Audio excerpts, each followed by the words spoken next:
CAG report নিয়ে তোলপাড় রাজ্য রাজনীতি। কয়েকশো ভুয়ো অ্যাকাউন্টের তথ্য রিপোর্টে এমনটাই দাবি শুভেন্দু। বাংলার বিরুদ্ধে চক্রান্ত, পাল্টা আবার মন্তব্য করলেন চন্দ্রিমা ভট্টাচার্য। মুলতবি প্রস্তাব খারিজ হওয়ায় বিধানসভায় বিক্ষোভ বিজেপি শিবিরে।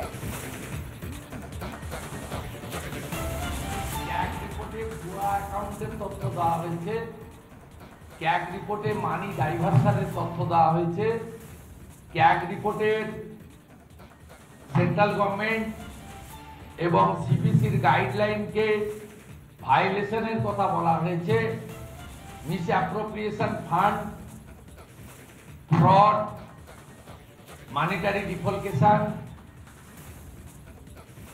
একেবারে স্কিমেটিক ফান্ডকে ডাইভারশন করে মিসেলেনিয়াস এক্সপেন্ডিচার, সব ধরনের চুরি, জোচ্চুরি, দুর্নীতি, ভ্রষ্টাচার তার ছত্রে ছত্রে ক্যাগ রিপোর্টে আছে।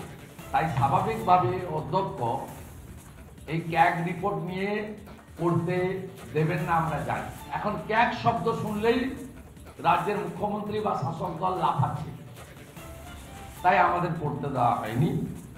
আমরা ভিতরে যতক্ষণ হাউস ছিল ওয়াকআউট আমরা করিনি, আমাদের শয্যার প্রতিবাদে মুলতবি করতে বাধ্য হয়েছে।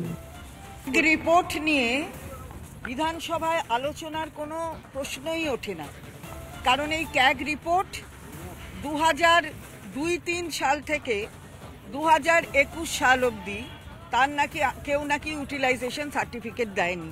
বলুন তো, তাহলে কেন্দ্রের সরকার ইউটিলাইজেশন সার্টিফিকেট পায়নি, তা সত্ত্বেও বছরের পর বছর টাকা দিয়ে গেছে।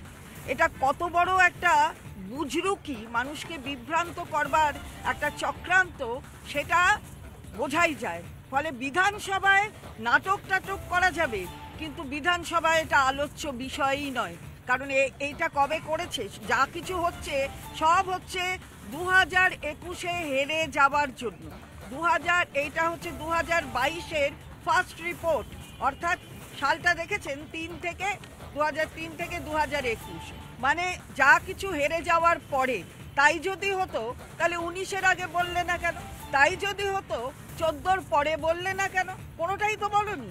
তো এখন বলে এসব বলে মানুষকে বিভ্রান্ত করা এখানে যা। সিএজি রিপোর্ট নিয়ে তোলপাড় রাজ্য রাজনীতি। কয়েকশো ভুয়ো অ্যাকাউন্টের তথ্য রিপোর্টে এমনটাই দাবি শুভেন্দু। বাংলার বিরুদ্ধে চক্রান্ত, পাল্টা আবার মন্তব্য করলেন চন্দ্রিমা ভট্টাচার্য। মুলতবি প্রস্তাব খারিজ হওয়ায় বিধানসভায় বিক্ষোভ বিজেপি শিবিরে।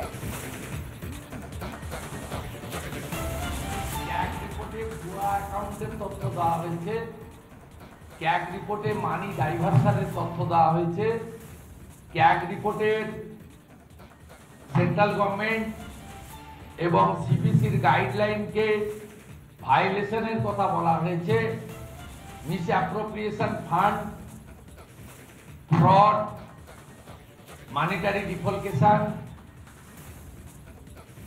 একেবারে স্কিমেটিক ফান্ডকে ডাইভারশন করে মিসেলেনিয়াস এক্সপেন্ডিচার, সব ধরনের চুরি, জোচ্চুরি, দুর্নীতি, ভ্রষ্টাচার তার ছত্রে ছত্রে ক্যাগ রিপোর্টে আছে। তাই স্বাভাবিকভাবে অধ্যক্ষ এই ক্যাগ রিপোর্ট নিয়ে পড়তে দেবেন না, আমরা জানি। এখন ক্যাগ শব্দ শুনলেই রাজ্যের মুখ্যমন্ত্রী বা শাসক দল লাফাচ্ছে, তাই আমাদের পড়তে দেওয়া হয়নি।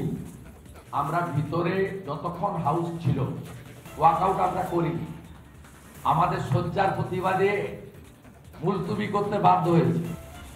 রিপোর্ট নিয়ে বিধানসভায় আলোচনার কোনো প্রশ্নই ওঠে না, কারণ এই ক্যাগ রিপোর্ট 2002-03 সাল থেকে 2021 সাল অবধি তার কেউ নাকি ইউটিলাইজেশন সার্টিফিকেট দেয়নি। বলুন তো, তাহলে কেন্দ্রের সরকার ইউটিলাইজেশন সার্টিফিকেট পায়নি, তা সত্ত্বেও বছরের পর বছর টাকা দিয়ে গেছে। এটা কত বড় একটা বুজরুকি, মানুষকে বিভ্রান্ত করবার একটা চক্রান্ত, সেটা বোঝাই যায়। ফলে বিধানসভায় নাটক করা যাবে, কিন্তু বিধানসভায় এটা আলোচ্য বিষয়ই নয়। কারণ এইটা কবে করেছে? যা কিছু হচ্ছে সব হচ্ছে 2021-এ হেরে যাওয়ার জন্য। এইটা হচ্ছে 2022-এর ফার্স্ট রিপোর্ট, অর্থাৎ সালটা দেখেছেন 2003 থেকে 2021, মানে যা কিছু হেরে যাওয়ার পরে তাই যদি হতো তাহলে 19-এর আগে বললে না কেন? তাই যদি হতো 14-র পরে বললে না কেন? কোনোটাই তো বলনি।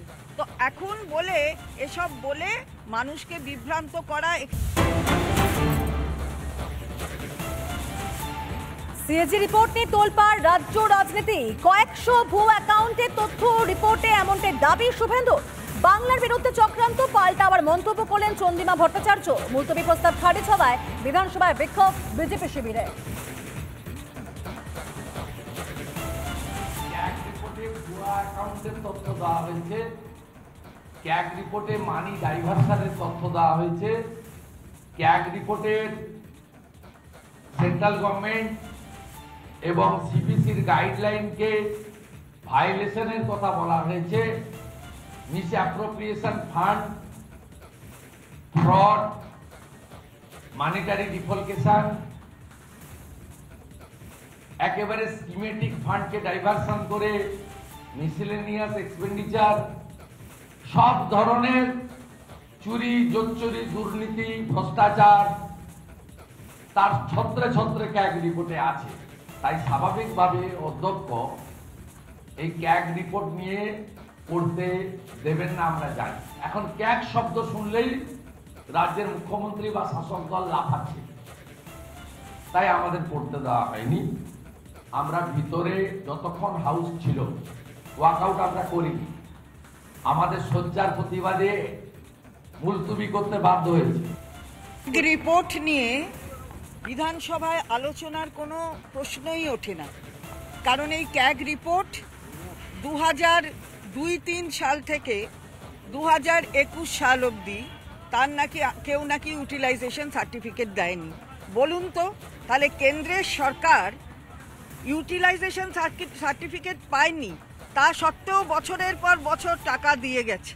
এটা কত বড় একটা বুজরুকি, মানুষকে বিভ্রান্ত করবার একটা চক্রান্ত, সেটা বোঝাই যায়। ফলে বিধানসভায় নাটক করা যাবে, কিন্তু বিধানসভায় এটা আলোচ্য বিষয়ই নয়। কারণ এইটা কবে করেছে? যা কিছু হচ্ছে সব হচ্ছে 2021-এ হেরে যাওয়ার জন্য। এইটা হচ্ছে 2022-এর ফার্স্ট রিপোর্ট, অর্থাৎ সালটা দেখেছেন 2003 থেকে 2021, মানে যা কিছু হেরে যাওয়ার পরে তাই যদি হতো তাহলে 19-এর আগে বললে না কেন? তাই যদি হতো 14-র পরে বললে না কেন? কোনোটাই তো বলনি। তো এখন বলে এসব বলে মানুষকে বিভ্রান্ত করা এখানে